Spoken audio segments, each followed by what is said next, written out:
The move 4 years ago to soil test at depth revealed a significant acidity problem for miling farmer Tony White.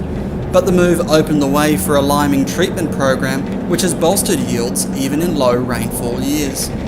Mr. White has been a regular participant in on-farm trials and routinely tested his soil to a depth of 10 centimetres, until he discovered soil acidity was his biggest yield limiting factor.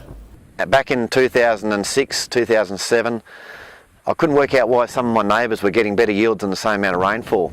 The only difference was they were running their own road train and heading to the beach and bringing back more beach sand, lime sand. And we started doing that, and each year now we keep carting back over 1,000 tonne of lime sand and put it on, and our crop yields are getting better on less rain. Non-wetting and acidic soils are common for Mr. White's area.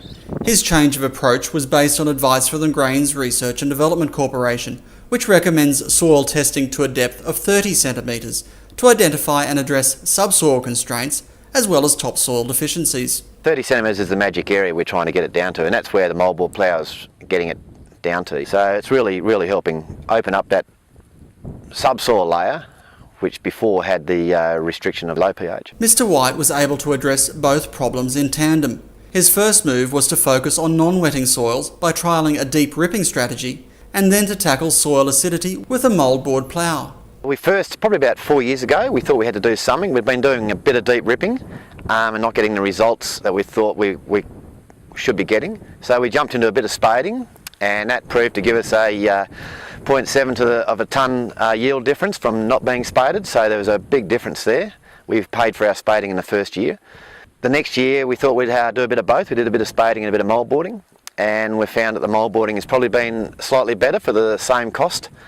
So we're leaning a bit more towards the mouldboarding because we're getting the bearing of the weed seeds, we're getting the ripping of the hard pan, and we're getting the inversion of the lime and the treating the non-wetting all in one pass. Mr. White, along with his partner and family, run a 2,000 hectare property that grows export hay and malt barley, as well as canola, lupins and wheat.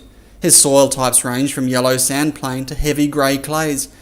Mr. White says his next big soil management challenge is to explore controlled traffic farming, as he is starting to see the effects of compaction. We're really starting to see what effects compaction have. We probably haven't been noticing it so much over the years because the soils haven't been ameliorated to such an extent, but now with the mouldboard ploughing, we're really fluffing up the soil.